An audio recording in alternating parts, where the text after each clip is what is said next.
So I realized I've been procrastinating for a long time. Like, why do I have this on my head?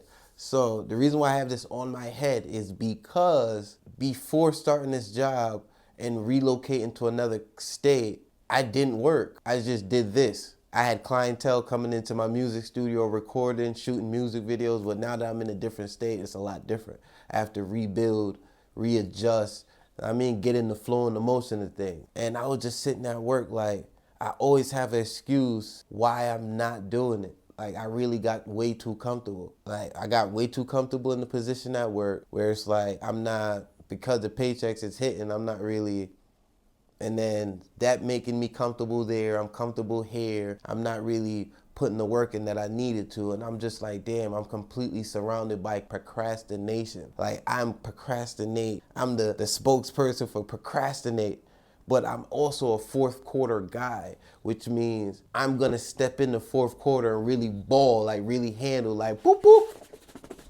I'ma really do it. I'ma come and do it every time. And I feel like I rely too much on that.